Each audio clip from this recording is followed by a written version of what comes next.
FM 91,6, FM 91,6, FM 91,2 ya Allah. Salah nyebut. FM 91,2 Radio Kota Batik Jos Interaktif Solutif ya.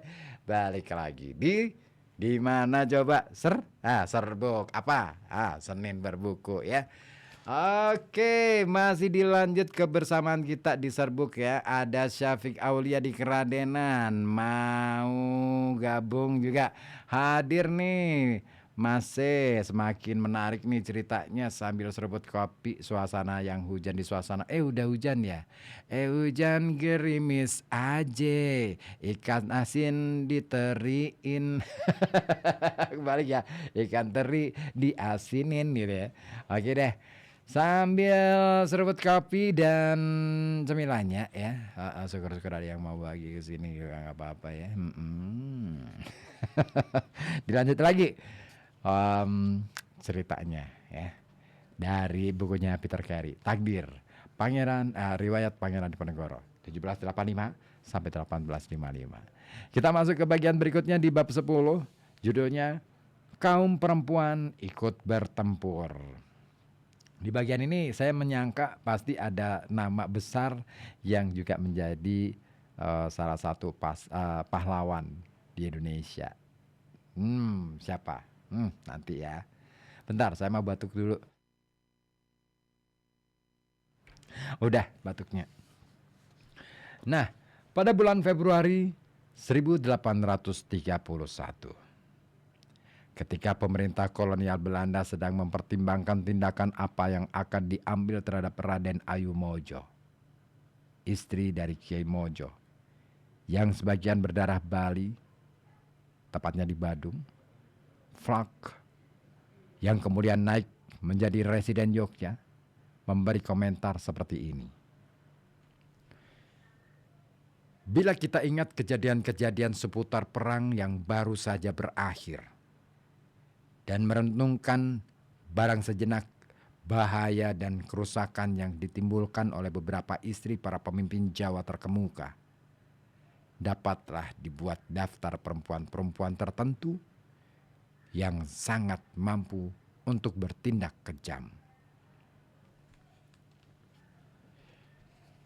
Siapa saja perempuan-perempuan itu? Fak secara khusus menyebut dua. Nah, yang pertama, Raden Ayu Serang. Nama asli Raden Ajeng Kursiah Retno Edi, atau yang lebih kita kenal sebagai Nyi Ageng Serang. Ibu Pangeran Serang II, istri seseorang dari garis keturunan Wali Sunan Kalijogo. Dan yang kedua, Raden Ayu Yudokusumo, salah seorang putri Sultan Hamengkubuwono pertama yang menikah dengan seorang bupati mancanegara Yogyakarta.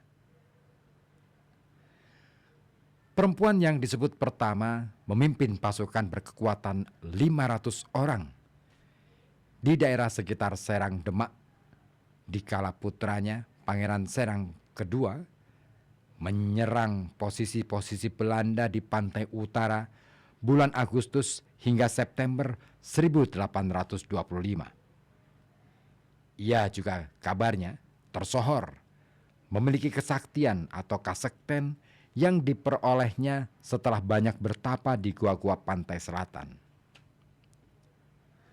Perempuan yang sejaman dengan Nyi Ageng Serang adalah Raden Ayu Yudokusumo, seorang perempuan dengan tingkat kecerdasan tinggi dan kecerdikan siasat yang luar biasa, yang menjadi otak serangan atas komunitas Tionghoa di Ngawi pada tanggal 17 September 1825 dari pusat pertahanannya di Muneng, Kabupaten suaminya di timur Madiun.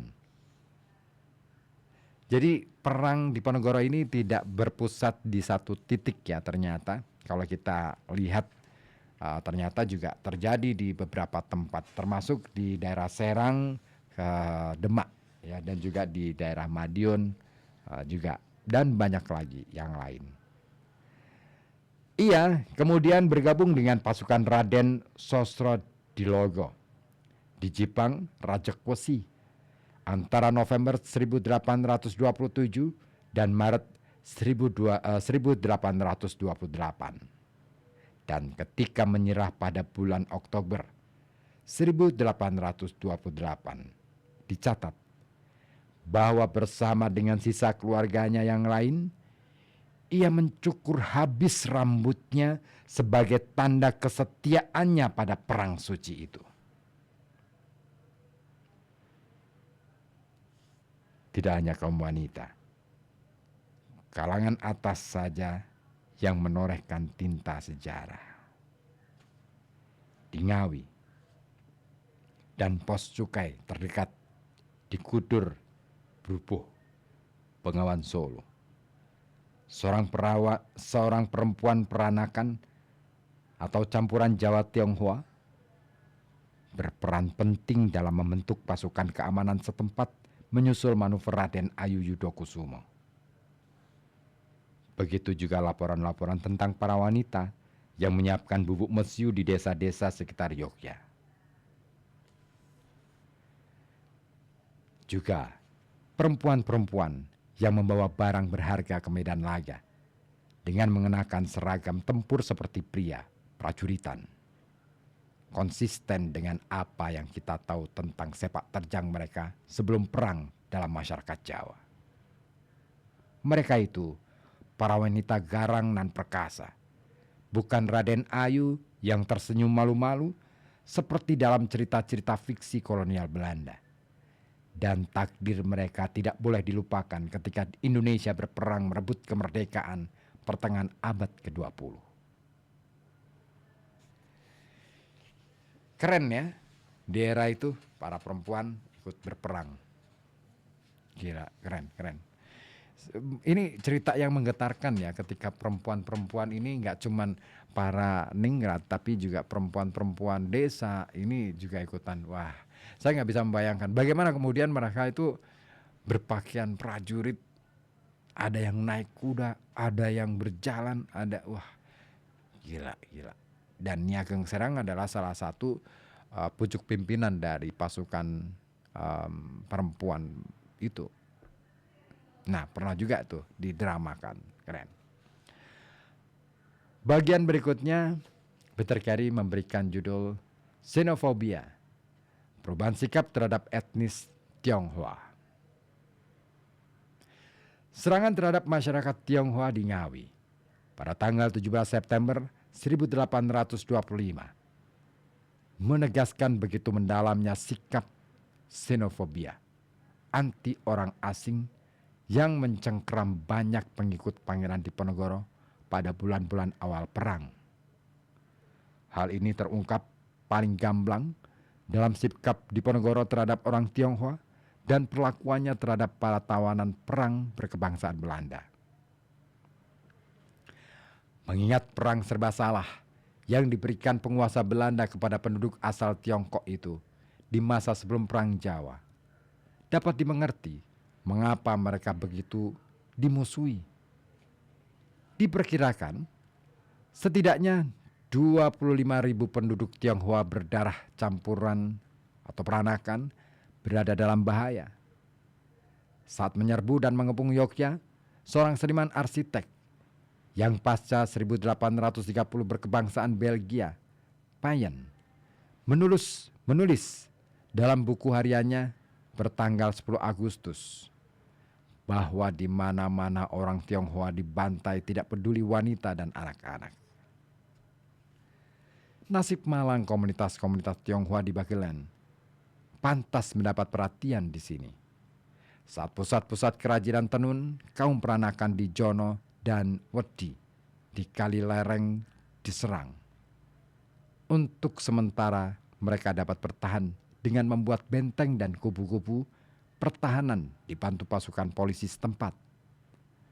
Namun pada tahun 1827 seluruh masyarakat itu yang terdiri atas 147 pria 138 wanita, dan 185 anak-anak harus diungsikan ke Wonosobo.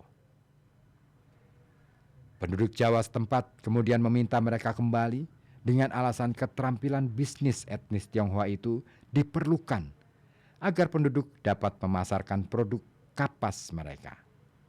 Namun, komunitas itu tidak pernah dapat dibangun kembali. Nasib etnis Tionghoa di Bagelen agaknya ditiru di banyak daerah lain di Jawa Tengah dan Jawa Timur. Akan tetapi, Perang Sabil di Ponorogo bukanlah peristiwa pembantian anti-Tionghoa saja. Meskipun ada beberapa tokoh anti orang asing garis keras seperti Kiai Mojo. Kemajuan jalannya perang memunculkan gambaran yang lebih bervariasi. Kaum pedagang Tionghoa tidak hanya memasok di Ponorogo dengan senjata, opium, dan uang, tapi beberapa bahkan ikut berperang di pihak pangeran. Itulah kasus yang terjadi di Tuban dan Lasem di pantai utara. Di sana, warga Tionghoa lokal hampir semua masuk Islam dan keturunan dari keluarga-keluarga peranakan yang sudah lama bermukim di sana berhubungan dekat dengan pasukan Sosro di Logo. Terancam pembalasan langsung dari Belanda setelah kekalahannya pada Januari 1828. Akan tetapi, di tempat-tempat yang jauh dari pantai utara, kerjasama Jawa Tionghoa ini jarang terjadi. Insiden-insiden berdarah sepanjang Juli-September 1825 telah membuat orang-orang Tionghoa mengalami trauma mendalam dan menaruh curiga terhadap maksud-maksud tersembunyi orang Jawa. Sikap curiga juga dimiliki orang Jawa terhadap orang Tionghoa. Diponegoro melarang para panglima dan komandan tempurnya menjalin relasi politik dengan kaum etnis Tionghoa. Hal ini mengulangi peringatan mbah buyutnya, Sultan Mangkubumi, yakni agar jangan mengizinkan etnis Tionghoa berhubungan terlalu dekat dengan keraton Yogyakarta, karena dikhawatirkan dapat merusak kerukunan di keraton. Pakualam juga mengingatkan seruan ini menyusul pengangkatan Tan Jin Sing sebagai bupati keraton. Diponegoro bergerak lebih jauh lagi. Ia memerintahkan para komandan lapangannya agar menghentikan segala bentuk hubungan seks dengan perempuan peranakan, dengan alasan hubungan itu nanti dapat membawa sial. Larangan semacam ini tidak pernah diberlakukan secara ketat di keraton sebelum masa perang, di mana hubungan intim antara penguasa Jawa dan perempuan peranakan Tionghoa dianggap normal-normal saja. Satu contohnya adalah kakek pangeran sendiri, Hamengkubuwono II, yang istri tidak resmi namun merupakan istri kesayangannya, Mas Ayu Sumarsonowati, sebagian berdarah Tionghoa. Putranya, Pangeran Joyokusumo,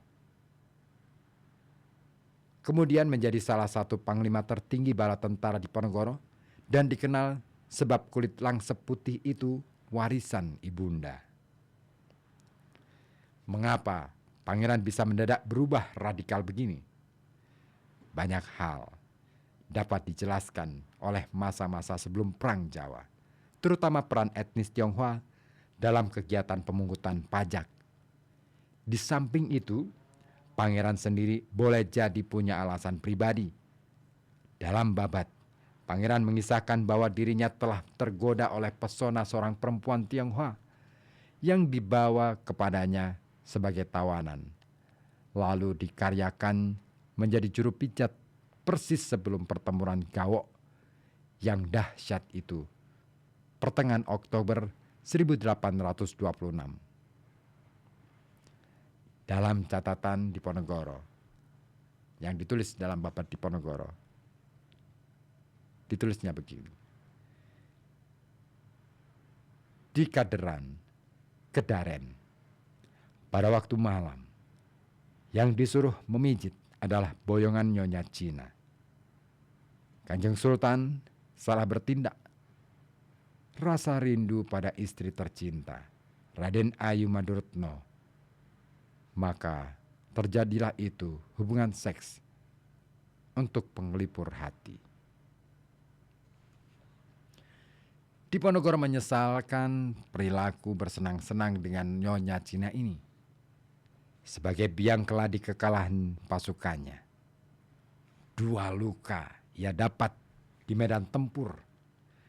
Dalam pandangannya juga merupakan petunjuk bahwa kekuatan spiritual yang membuat dirinya kebal telah hilang untuk sementara. Pangeran akan kembali ke tema ini lagi dalam babat ketika menyalahkan kekalahan saudara iparnya Sosro Dilogo di bulan Januari 1828 karena mengabaikan perintah dan larangannya untuk tidak berhubungan seks dengan perempuan Tionghoa. Menurut Diponegoro, tentulah Sosro Dilogo tertimpa sial sebab memperkosa atau anjamai seseorang perempuan peranakan di Lasem. Setelah kota di pantai utara itu sempat diduduki tanggal 31 Desember 1827. Tema lain yang menjadi dasar anggapan bahwa hubungan seks lintas ras merupakan hal yang berbahaya barangkali adalah soal yang oleh pengamat Belanda disebut rasa nasionalitas orang Jawa. Hal ini terlihat jelas dalam perlakuan Diponegoro terhadap para tawanan perang Belanda yang sangat ia tuntut untuk berbicara dalam bahasa Jawa tinggi atau kromo dan bukan bahasa Melayu yang menurut pangeran adalah basa pitik atau bahasa anak ayam, dan wajib berbusana gaya Jawa bukan gaya Eropa, serta wajib mempertimbangkan untuk masuk Islam. Hal terakhir inilah yang diharapkan pangeran terjadi juga pada kaum etnis Tionghoa yang memihak perjuangannya karena proses menjadi seorang muslim bagi mereka sangat sederhana, yaitu memotong kuncir rambut, disunat, dan mengucapkan 2 kalimat syahadat. Aku bersaksi tiada Tuhan selain Allah dan Muhammad adalah utusan Allah. Di awal abad ke-17, Sultan Agung yang dipakai oleh Diponegoro sebagai model dalam banyak hal berusaha agar supaya para tawanan Belanda itu pun disunat. Akan tetapi, tuntutan pangeran agar mereka mengenakan busana Jawa dan berbicara bahasa Jawa mungkin agak berlebihan. Barangkali ini merupakan reaksi atas pengaruh Eropa yang begitu melanda Jawa Tengah bagian selatan dalam dekade sebelum perang. Laporan seorang peranakan Belanda Jawa, Paulus Daniel Portier, seorang inspektur sarang burung di Batu Karang Pantai Selatan. Setelah ia ditawan selama 2 tahun, mulai Agustus sampai September 1826, memberi wawasan tentang tekanan yang dalam yang dialami tahanan Belanda untuk menganut budaya Jawa dan norma-norma agama Islam. Ketika diancam masuk Islam atau nyawa melayang, inspektur itu mendapat jaminan bahwa jika ia mau masuk Islam, ia akan diangkat menjadi komandan pasukan dengan bayaran memadai dan hak-hak istimewa. Karena ia sudah disunat, maka proses pertobatannya tidak begitu rumit.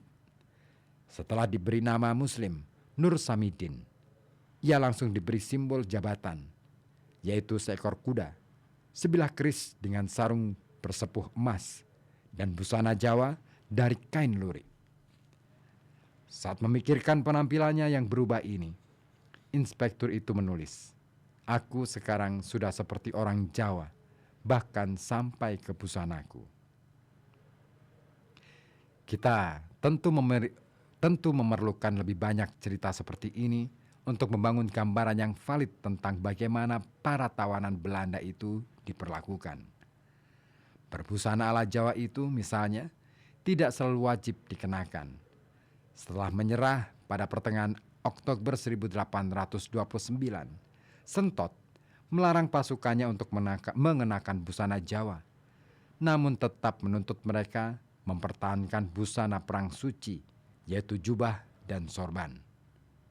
Memang berkembang juga perang model yang dibangkitkan oleh para komandan senior Belanda untuk membujuk Sentot memakai lagi busana nasional, terutama blangkon dan surjan, dan menyingkirkan jauh-jauh sorban yang mereka anggap telah ketinggalan mode.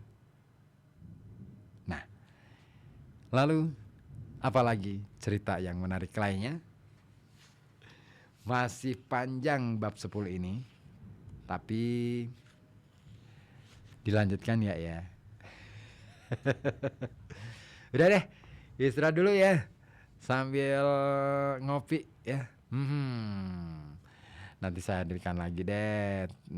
Di bagian berikutnya ada judul kepemimpinan dan loyalitas daerah. Nah, apa saja yang akan menjadi cerita di bagian berikutnya? Tetap di sini di FM 91,2 Radio Kota Batik News Interaktif Solutif.